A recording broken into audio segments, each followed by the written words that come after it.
For as long as I can remember, owning a house was just, well, a given, a non-negotiable. It felt like if you didn't, you probably had made some pretty big money mistakes. You buy the house, you take care of it, you pour money into it, you stress about it, and apparently that means you're doing life right. But now that I don't own one anymore, there is one thing I absolutely, positively, without hesitation, do not miss. And it's bigger than yard work or repairs, and even bigger than snow shoveling. What I really don't miss is the constant weight of responsibility. Not because owning a home is wrong and not because renting is magically perfect, but because I think a lot of us get to a certain age and start asking, what kind of life do I actually want now? And for me, the answer looks so different than it used to. If I had to boil it all down to one thing I don't miss about owning a house, it would be this. I don't miss the feeling that there was always something waiting. Always. Something to fix, to clean, or to replace. Always something to maintain, pay for, or save for. Something hanging over your head that you know is coming, you just don't know when, and you're not sure what it is. And I don't think people talk enough about the weight of that. Because it's not just, oh, the grass needs cutting. It's the grass needs cutting. The eaves need cleaning. It's not just the driveway needs to be shoveled or the fence is leaning. It's that the roof looks suspicious and why is there suddenly water where it shouldn't be? It's like the house is your full-time dependent. And yes, of course, there is pride in that. But there can also be exhaustion and fear. And for me, by the end, especially because I was doing it on my own with one pair of hands and on one income, it felt anything but peaceful anymore. It felt so heavy. And that's the part nobody likes to talk about, the constant expenses. Because owning a home is not just your mortgage, not even close. It's property taxes, insurance, utilities, repairs, and maintenance, and all the little things that somehow are never actually little. And the frustrating part is, a lot of these expenses don't even make your life feel better. They just keep things from getting worse. That's what always got me. You spend thousands of dollars and your reward is nothing is leaking. You replace a furnace and nobody comes over and says, wow, Susan, what a beautiful furnace. No one cares, but your bank account certainly does. And yes, I know homeowners will say very fairly, yes, but you're building equity. And that's true. That is a real benefit. But what I think often gets left out of the conversation is this. Depending on where you're at in life, equity is not the only form of value. Peace and time and energy also have value. Not lying awake at 2 a.m. wondering if the roof is about to cost you $10,000. That has value. And for me, that started to matter so much more. The emotional side of homeownership. This is the part I understand more clearly now than I did before. Because I think a lot of us are taught to see homeownership as this ultimate symbol of success, stability, and security. And sometimes it is, but sometimes it's also stress in a very nice kitchen or anxiety with a front porch. Sometimes it's feeling tied to a lifestyle that no longer fits who you are. And I really do think there can be an emotional downside to owning a home that people don't really talk about. I'm a worrier. Anyone who knows me knows that. So even when nothing is technically wrong, I was still waiting for the next thing. And if you're living alone or you're older or you're simply tired of carrying everything yourself, that weight can feel very different than it did, say, 20 or 30 years ago. Things that once felt worth it can start to feel like, why am I still doing this? Another thing I don't miss, feeling tied down, that feeling of being rooted in place, whether you want to or not. And there's something about owning a home that can quietly become an anchor, Not always in a good way, because if you want to move, it's not simple. You don't just decide one day, you know what, I think I'm ready for a change. Now everything hinges on the real estate market, interest rates, and even if those are favorable for you, then you still have real estate agents, lawyers, repairs, showings, paperwork, and approximately 47 people in your house opening your closets and judging your baseboards. It's a whole thing.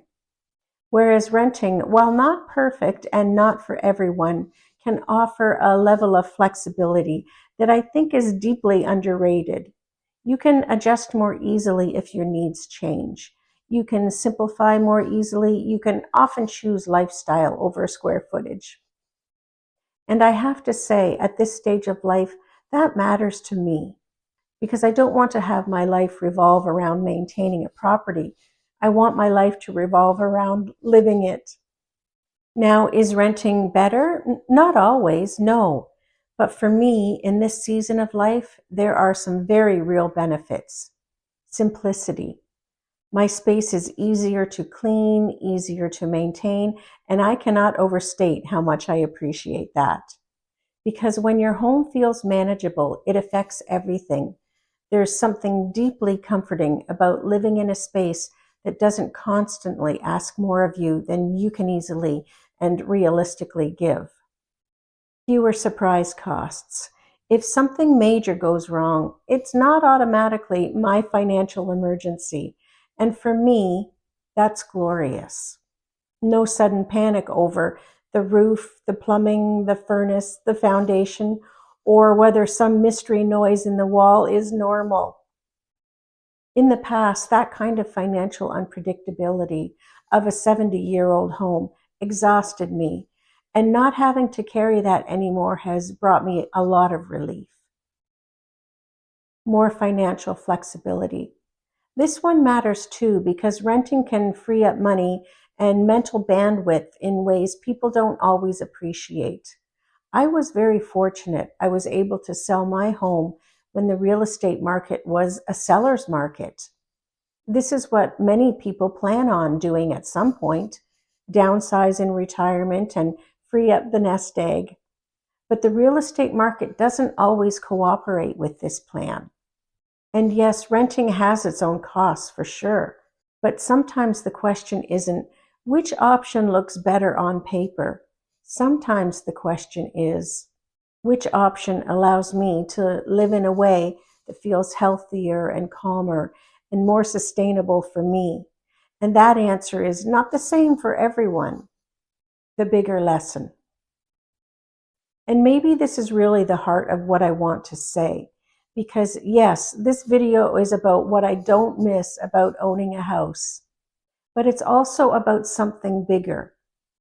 Questioning the life script.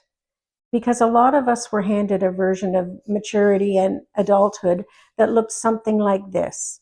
Buy the house, fill it, take care of the house, stay in it, and if you do all that, you've made it. But what if that version of success no longer fits?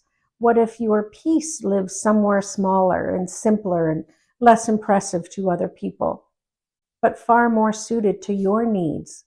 And I think as we get older, one of the greatest gifts is finally realizing you don't have to keep choosing something that just because it once made sense, you're going to stay there. You're allowed to choose differently. You're allowed to say, that chapter served me then, but this is what serves me now. And I think some of us need to say that out loud and know that it doesn't scream failure. Now, I know there are people who still hear the word renting and immediately think, oh, you rent, as if that tells them something. And honestly, people are going to have opinions no matter what you do. If you own a house, some will say it's too much work. If you rent, some will say you're throwing money away. If you downsize, some will say you gave up too much. And if you stay where you are, some will say you should have moved. There is literally no winning if your goal is to avoid judgment. So at some point, you just have to decide whose opinion is actually running your life. Now, to be fair, there are absolutely wonderful things about owning a home. There's pride and stability. There's freedom to renovate and make it your very own. For many people, it is exactly the right choice. This is not me saying never own a home. This is me saying there is no one right way to build a good life. Because whether you rent, own, downsize, stay put, move into a condo or a retirement community, or live in a little apartment with your cats and your coffee and your peace, if it works for you, that's the only thing that matters. So now I'd love to hear from you. What is one thing you do not miss about owning a home? Or if you do still own yours, what's the one part you think you could happily live without? And now a little update. I am so incredibly happy to report that my first grandchild was born on April 1st. He weighed 7 pounds, 14 ounces, and baby and mommy and daddy are doing so great. I'm actually in awe of my daughter-in-law, who is such a natural. I was always such a nervous pervis when I had my babies. She is doing amazing, and she is patiently showing my son how to be the same way. God is so very good. Every good and perfect gift is from above. Thanks so much for spending this time with me. I always appreciate you being here. Take care this week, and I'll see you in the next one.